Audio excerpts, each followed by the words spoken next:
कहानी की शुरुआत होती है एक छोटे लड़के जैक से, जो अपने पिता के साथ रहता है। उसे जाइंट्स की कहानियां पढ़ना बहुत पसंद था, जो उसकी माँ उसे पढ़कर सुनाती थी जब तक वो जिंदा थी। कहानी कुछ ऐसी थी कि कई साल पहले कुछ साधुओं को जादुई बीन्स मिले। उन्होंने सोचा कि इनसे आसमान तक का रास्ता बनेगा, पर जब वो ऊपर पहुंचे तो उन्हें कुछ और ही मिला जो जमीन और आसमान के बीच था। उस जगह का नाम था गैंटुआ, जहां बेहद खतरनाक जाइंट्स रहते थे। अब उन्हीं जादुई पौधों से जाइंट्स नीचे आए और लोगों के ऊपर अत्याचार करना शुरू कर दिया। यही कहानी इस वक्त राजकुमारी इजाबेल भी सुन रही थी। उसकी माँ ने उसे एक कहानी सुनाई और पूछा कि तुम उस 2 सर वाले जाइंट से डरती तो नहीं, जो कि इन सभी जाइंट्स का राजा है? नहीं नहीं, मुझे डर नहीं लगता, राजकुमारी ने जवाब दिया। उन साधुओं ने जाइंट्स के दिल को पिघलाकर एक मुकुट बनाया, जिसे किंग एरिक को पहनाया गया। राजा एरिक ने जाइंट्स को अपने काबू में किया और वापस गैंटुआ भेज दिया, जिसके बाद उन जादुई पौधों को भी काट दिया गया और हमेशा के लिए शांति हो गई।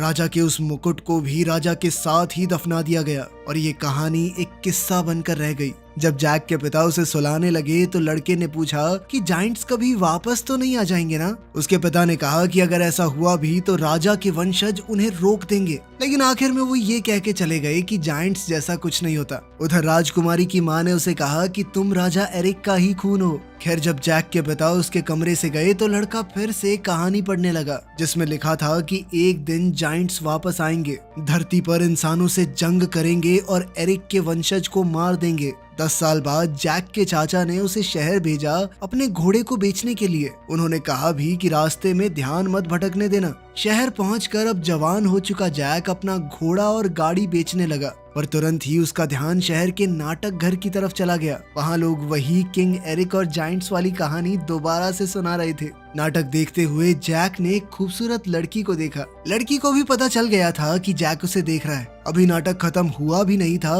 कि 3 आदमी उस लड़की को परेशान करने लगे। लड़की बाहर जा रही थी तो जैक ने उनका पीछा करते हुए उन आदमियों को रोका। उनमें से एक ने जैक के मुंह पर मुक्का दे मारा, पर जैक ने फिर भी प्यार से कहा, देखो लड़की को जाने दो। अचानक राजा के कुछ खास सिपाही पीछे से आ गए, जिसके बाद वो तीनों तुरंत माफी मांगने लगे। इधर जैक को लग रहा था कि उसमें ही कुछ खास बात है। जैसे ही उन्होंने देखा कि राजकुमारी घोड़े पर बैठ गई तो वो लोग तुरंत ही घुटनों पर आ गए। ये देखकर तो जैक हैरान हो गया कि ऐसा भी क्या कर दिया मैंने। लेकिन जब वो पलटा तब उसे समझ आया कि माजरा क्या है। राजकुमारी के जाने के बाद जैसे ही जैक बाहर आया तो उसने देखा कि कोई उसकी गाड़ी चुरा ले गया है। उधर महल में राजा के सलाहकार रॉड्रिक के सामने घबराया हुआ सा मॉन्क आ गया। वो थोड़ा हड़बड़ाया सा लग रहा था तो रॉड्रिक को थोड़ा शक हुआ। उसने तुरंत पुराने राजा एरिक के कमरे में जाकर देखा कि सब कुछ सही तो है, लेकिन वहां उसने देखा कि मैजिक बीन्स चोरी हो चुकी हैं, लेकिन राजा का वो खास मुकुट अभी भी वहीं पर है। उसने तुरंत विक से कहा कि शहर के गेट्स को बंद कर दो,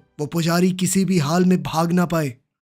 पुजारी समझ चुका था कि सिपाही उसे ही ढूंढ रहे हैं। तभी उसने जैक को घोड़ा बेचते हुए देखा। उस पुजारी ने जैक के पास जाकर कहा कि देखो मेरे पास पैसे तो नहीं है, लेकिन मैं तुम्हें जादुई बीन्स दे सकता हूँ। जैक थोड़ा हिचकिचाया, लेकिन उस पुजारी ने कहा कि ये बहुत खास है, इनके बदले में मैं तुम्हें बहुत ज्यादा पैसे दिलवाऊंगा बाद में। उस पुजारी ने कहा कि किसी भी हाल में इन्हें खोना मत और भीगने तो बिल्कुल मत देना। जैक सोच ही रहा था कि तभी पुजारी घोड़ा लेकर भाग गया। शहर से निकलने से पहले विक के आदमी उसके पीछे गए और उसे पकड़ लिया। साथ ही जैक का चाचा उसे डांट रहा था, घोड़े के बदले में ये 4 बीन्स लेकर आया तू, इतना ही दिमाग है तेरे में। वहीं राजा भी राजकुमारी को डांट रहा था कि तुम बिना किसी सिपाही को लेके महल से बाहर क्यों गई? जल्द ही तुम इस रियासत की रानी होगी। अगर मैं रानी बनने ही वाली हूँ तो मेरी बात भी मानो ना। क्यों मेरी ऐसे ही शादी करने लगे हो, वो भी दुगनी उम्र के आदमी से? दरअसल राजा राजकुमारी की शादी रॉड्रिक के साथ करना चाहता था, लेकिन राजकुमारी को उससे शादी नहीं करनी थी। इजाबेल ने कहा कि वो कोई कमजोर अबला नारी नहीं है। ये कहकर वो वहाँ से चली गई।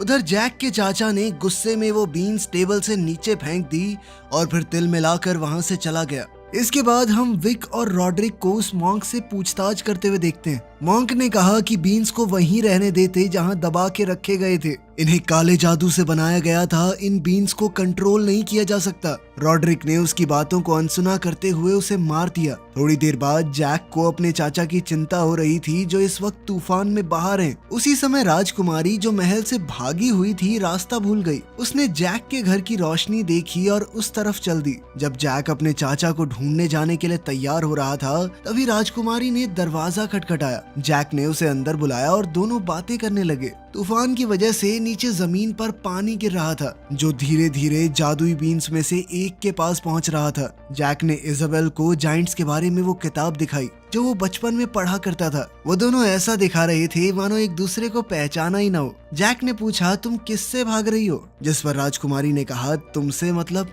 इतने में नीचे पड़ी हुई उस जादुई बीन के पास पानी पहुंच गया था और उसने उगना शुरू कर दिया, लेकिन दोनों को ही इसकी कोई खबर नहीं थी। अचानक घर हिलने लगा और एक बहुत बड़े पौधे ने उगना शुरू कर दिया। ये सब इतना तेज हुआ कि जैक घर से बाहर गिर गया, लेकिन इजाबेल घर के अंदर ही फंस गई। पूरा घर उस तेजी से बढ़ते हुए पौधे के साथ ऊपर उड़ गया। जैक भी जल्दी से ऊपर चढ़ गया ताकि राजकुमारी को बचा सके। जैसे तैसे जैक वापस घर तक पहुंच गया, लेकिन जैसे ही इजाबेल ने दरवाजा खोला गलती से जैक को धक्का लग गया। जैक ने उसका हाथ पकड़ा पर फिर भी वो नीचे गिर गया। गिरते हुए उसके हाथ में राजकुमारी की माँ का ब्रेसलेट आ गया। जैक पता नहीं कैसे गिरता पड़ता जमीन पर सही सलामत पहुंच गया, लेकिन इस वक्त वो बेहोश था।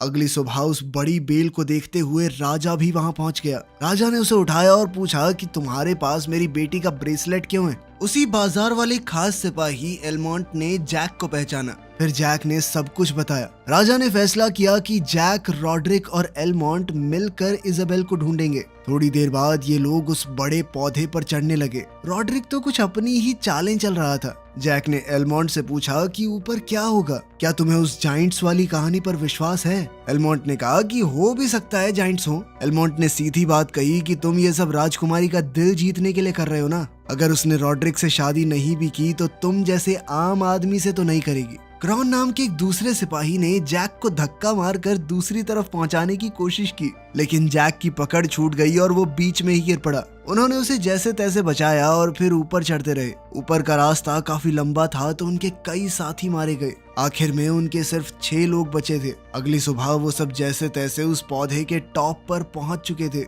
ऊपर पहुंचकर उन्हें घर का टूटा फूटा हिस्सा मिला तो सब लोग इस रहस्यमयी दुनिया में राजकुमारी को ढूंढने चल दिए। एलमोंट जैसे ही आगे बढ़ा, रॉड्रिक ने जैक को रोका और धमकी दी कि बची हुई सारी जादुई बीन्स मुझे दे दे। जैक ने बीन्स से भरा हुआ वो पर्स उसे दे दिया, जिस पर रॉड्रिक ने कहा कि ये बात किसी से मत कहना। लेकिन जैक भी शातिर खिलाड़ी है, उसने एक बीन छुपा ली थी। एलमोंट और क्रॉन को इजाबेल के छोड़े हुए निशान मिले। वो दोनों जल्दी से उनके पीछे चल दिए। वो सब इजाबेल को ढूंढ ही रहे थे कि तभी जैक को वो किताब मिली जो उसने इजाबेल को दी थी। उसने सबको बताया कि वो जरूर यहीं पर छुपी हुई होगी। फिर उन्होंने आसपास टूटे हुए पेड़ों की टहनियां देखी। जैक ने सोचा कि जरूर कोई बड़ी चीज उसे यहाँ से खींच कर ले गई। लगता है वो मुश्किल में है। एलमोंट ने अपने आदमियों को 2 गुटों में बांट दिया। वो, क्रो और जैक खाने के लिए कुछ शिकार ढूंढने लगे, लेकिन जल्द ही एक जाल में फंस गए। एलमोंट ने उसे काट कर निकलना शुरू किया, पर तभी उसने देखा कि उनकी तरफ कोई आ रहा है। वो वहां से निकले और तुरंत छुप गए।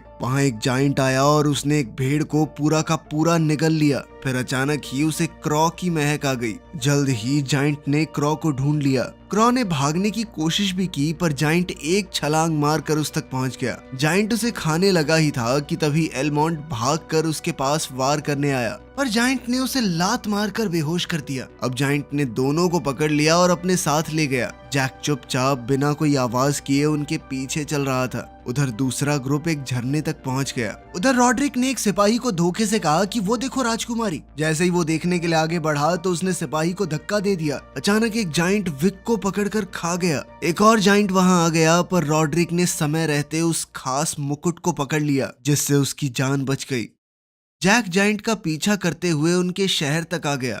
तभी हमने देखा कि इजाबेल को एक जाइंट ने कैद करके रखा हुआ था, जो उससे पूछ रहा था कि वो यहाँ तक कैसे आई। लड़की ने कोई जवाब नहीं दिया। जाइंट ने दोबारा पूछा कि कोई और भी आ रहा है क्या? जिस पर इजाबेल ने कहा कि मैं अकेली हूँ। लेकिन 2 सर वाला वो जाइंट जनरल फैलन जानता है कि इजाबेल किंग एरिक की वंशज है। उसने अपने लोगों को दिखाया कि इंसान वापस आ गए हैं। तभी दूसरा जाइंट क्रॉ और एलमोंट को भी वहाँ ले आया। जाइंट्स के नेता ने उनसे सवाल किए। क्रॉ कोई जवाब ना देते हुए उनका मजाक उड़ाने लगा तो एक जाइंट ने एक ही झटके में क्रॉ को खा लिया। जैक ने शोर सुना पर 2 जाइंट्स से बचकर चुपचाप वहां पहुंच गया। जनरल फैलन ने एलमोंट को धमकाया कि वो इजाबेल को खा जाएगा अगर उसने जवाब नहीं दिया तो। एक और जाइंट के साथ वो लड़ने लगा कि आखिर किसको इसे खाने का हक है। तभी रॉड्रिक वहां मुकुट पहन कर आया। सभी जाइंट्स घुटनों पर गिर गए, यहाँ तक कि जनरल भी। एलमोंट खुश हुआ कि रॉड्रिक आ गया, पर रॉड्रिक तो सीधा सिंहासन पर बैठ गया। इजाबेल और एलमोंट दोनों हैरान हुए जब रॉड्रिक ने जाइंट से कहा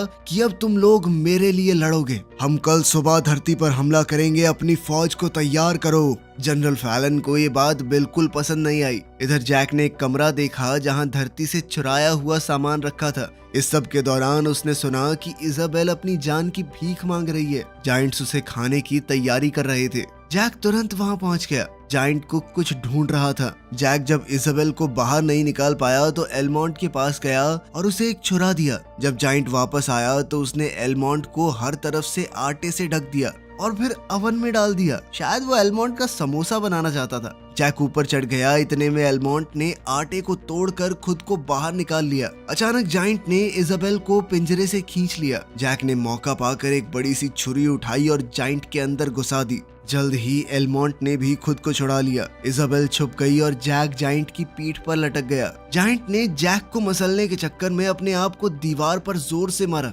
लेकिन वो बेवकूफ खुद ही मर गया। एलमोंट ये देखकर हैरान हो गया कि जैक ने इतने बड़े जाइंट को मार गिराया। तभी जैक ने कहा कि मुझे एक रास्ता पता है, जल्दी चलो मेरे साथ।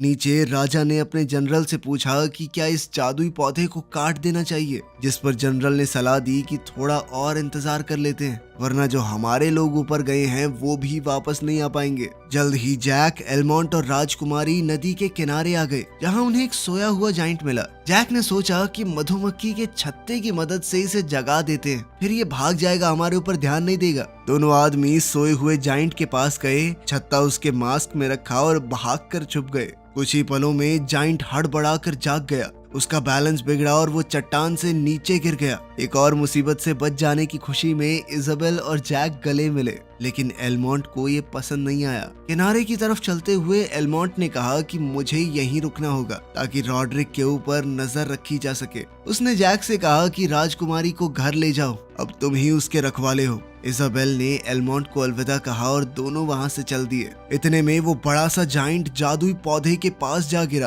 राजा ने उसे देखा और अपने जनरल से कहा कि मेरी बेटी पूरी रियासत से ज्यादा जरूरी नहीं है, सब लोगों की जान खतरे में आ जाएगी, काट डालो इसे। जनरल अभी भी चाहता था कि राजकुमारी के आने का इंतजार किया जाए, तो राजा ने तलवार उठाई और खुद ही काटने लगा। वो जोर जोर से अपनी बेटी से माफी मांग रहा था। राजा के इरादे को देखकर जनरल ने अपने आदमियों को कहा कि जल्दी से इसे काट डालो। उसी समय जैक और इजाबेल उस पौधे से नीचे उतर रहे थे। उन्होंने अपना शहर देखा और वो काफी करीब आ गए। फिर सोचने लगे कि नीचे वाले लोग क्या कर रहे होंगे। उस करिश्माई पौधे को काटने का काम बहुत तेजी से चल रहा था। इसी बीच गैंटुआ में एलमोंट किनारे पर रॉड्रिक का इंतजार कर रहा था। उसकी नींद तब खुली जब जाइंट्स की सेना पास आई। रॉड्रिक आया और किनारे की तरफ गया। तब अचानक एलमोंट ने उस पर हमला किया और उसके बचे हुए बीन्स गिर गए। अब उन दोनों के बीच जबरदस्त लड़ाई छिड़ गई। रॉड्रिक ने जाइंट से मदद मांगी तो जनरल फैलन ने अपने आदमियों से कहा कि उसे बाहर निकालो। रॉड्रिक और एलमोंट की इस लड़ाई में रॉड्रिक जीत रहा था, लेकिन तभी एलमोंट ने उसकी तलवार पकड़कर उसे घायल कर दिया।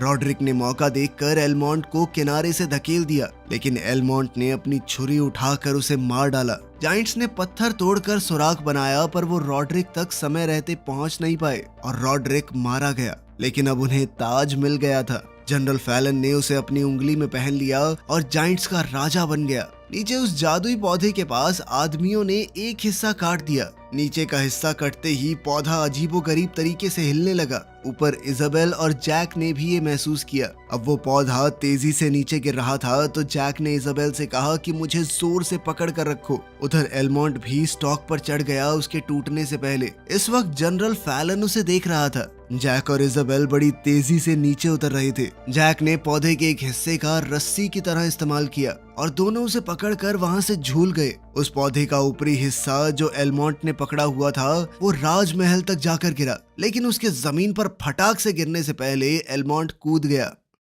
राजा इस बात से बहुत दुखी था, ये सोचकर कि शायद उसने अपनी बेटी को खो दिया। पर तभी अचानक जनरल इजाबेल के साथ वहां आया। इजाबेल ने अपने पिता को पूरी कहानी सुनाई कि ऊपर क्या क्या हुआ। राजा ने अपनी बेटी को बचाने के लिए जैक को एक इनाम दिया और कहा कि एक बाप होने के नाते मैं तुम्हारा एहसान कभी नहीं चुका पाऊंगा। अलविदा कहते हुए जैक ने भारी मन से इजाबेल को वो किताब दी ताकि वो अपने दिमाग के किसी कोने में उसे याद तो रख सके। और फिर जल्द ही राजकुमारी अपने पिता के साथ महल में चली गई। सबको लग रहा था कि अब तो बला टल गई, लेकिन उधर जनरल फैलन को रॉड्रिक के पास से वो जादुई बीन्स मिल गए। उसने उन्हें पानी में फेंक दिया और तुरंत एक और जादुई पौधा उगने लगा। जनरल फैलन ने अपने लोगों को तैयार किया क्योंकि बीन्स उनकी जमीन के बिल्कुल किनारे पर उग रहे थे। पौधे के पूरा उगने से पहले ही जाइंट्स उस पर चढ़ने लगे। आखिरकार जनरल भी ऊपर चढ़ गया। जमीन पर जैक ने अपना घोड़ा ढूंढा और जाइंट्स को नीचे आता देखा। फिर वो जल्दी से घोड़े पर सवार होकर राजा को खबर देने पहुंचा। कुछ ही पलों में जाइंट्स धरती पर पहुंच गए। जैक ने एक मॉन्क से कहा कि जल्दी से घंटियां बजाओ और फिर उसने राजा और इजाबेल के पास जाकर जाइंट्स के बारे में बताया। तभी उन्होंने कुछ जाइंट्स को अपने पीछे देख लिया। सब लोग शहर की तरफ भागने लगे। जनरल फैलन अब राजा के पीछे लग चुका था। एलमोंट ने सेना और शहर को तैयार किया। तीर कमान से लेकर गरम तेल तक सब कुछ तैयार किया गया। जाइंट्स अब जैक के बिल्कुल पीछे तक आ गए थे। एलमोंट उनके शहर में आने का इंतजार कर रहा था ताकि तेल को आग लगा सके। राजा के शहर में घुसते ही पुल ऊपर उठ गया। जैक कूद गया पर जनरल फैलन भी उसके पीछे पीछे कूद गया था। एलमोंट ने उसे पुल से धक्का दिया और वो तेल में जा गिरा। बाकी जाइंट शहर में घुसने का इंतजाम करने लगे और फैलन भी पानी के नीचे बचा रहा। उधर एलमोंट ने जैक और इजाबेल को मिलवाया। उसने राजा को बताया कि उस 2 मुंह वाले जाइंट की उंगली में ताज है। जब तक हम वो हासिल नहीं कर लेते इस मुसीबत से बच नहीं सकते। तभी जाइंट्स ने एक बड़ी सी घंटी शहर में फेंक दी और पुल में हुक लगाकर उसे खींच लिया। राजा ने इजाबेल से कहा कि अपने कमरे में जाकर मशाल जला दो ताकि आसपास के दूसरे राजाओं को चेतावनी मिल सके। उसने जैक से कहा कि मेरी बेटी का ध्यान रखना। एलमोंट और उसके बाकी सिपाही पुल को संभालने लगे। इजाबेल ने जैक को एक छोटा रास्ता दिखाया जो जमीन के नीचे मौजूद कब्रों से गुजरता था। जल्द ही वो किंग एरिक की समाधि के पास से गुजरे। वो राजा के कमरे तक पहुंच गए पर तभी उन्हें जमीन के नीचे कुछ सुनाई दिया। जनरल फैलन नीचे से दीवार तोड़कर घुस रहा था। उसे देखकर वो लोग तुरंत भागने लगे। सेना जाइंट्स को रोकने की कोशिश करती रही पर जाइंट्स ने उनकी सेना को धूल चटा दी। अब जाइंट शहर के अंदर जलती हुई लकड़ियां फेंक रहे थे। सैनिक जाइंट्स के ऊपर भालों से वार कर रहे थे और कुछ समय तक लड़ाई में उन्हें फायदा भी मिला। पर जाइंट्स ने वापस हमला किया और उनके हथियार तोड़ दिए। फैलन को जल्द ही राजकुमारी की महक आ गई। इजाबेल और जैक राजा के कमरे में छुपे हुए थे। जनरल फैलन ने जल्द ही उन्हें वहां पर ढूंढ लिया और वो एक तंग सीढ़ी से भागने लगे। फैलन दीवार तोड़कर उनके पास पहुंच गया और इजाबेल को पकड़ लिया। जैक ने इजाबेल को बचाने की कोशिश की जबकि फैलन उसे मारने पर तुला हुआ था। अब वो जाइंट जैक को निगलने ही वाला था पर तभी जैक ने अपना बचा हुआ जादुई बीन निकाला और उसके मुंह में डाल दिया। अब वो जादुई बीन जाइंट के पेट में उगने लगी और उसे फाड़ते हुए बाहर निकल गई। इसी दौरान उस तेजी से बढ़ते पौधे ने महल को भी तोड़ दिया। जब जाइंट के टुकड़े जैक और इजाबेल के पास गिर रहे थे, उसका हाथ जिसमें ताज था जैक के पास आ गिरा। इसी बीच बाकी जाइंट्स ने ब्रिज को नीचे खींच लिया था तो इंसानों ने शहर के अंदर दरवाजे बंद कर दिए। सब लोग तैयार थे कि अब जाइंट्स पूरा दम लगाकर हमला करेंगे। अचानक उन्होंने देखा कि एक जादुई पौधा महल को तोड़ रहा है और अचानक ही जाइंट्स ने अपने हथियार गिरा दिए और इंसानों के सामने घुटने टेक दिए। पीछे से जैक ताज पहन कर आया और इजाबेल ने उसका हाथ पकड़ लिया। कुछ समय बाद जैक अपने बच्चों को कहानी का अंत सुना रहा था, जहां जाइंट्स को वापस उनकी जमीन पर भेज दिया गया और राजकुमारी ने एक गांव के लड़के से शादी कर ली। बच्चे ताज के बारे में पूछते हैं डरते हुए कि अगर जाइंट्स वापस आ गए तो, लेकिन जैक ने बताया कि वो ताज एक खास जगह पर सुरक्षित है। इतने में इजाबेल उनके पास आई और उनका ये प्यारा सा परिवार एक साथ रहने लगा। वीडियो पसंद आई तो लाइक कर देना, चैनल को सब्सक्राइब कर लेना। मिलते हैं अगली वीडियो में।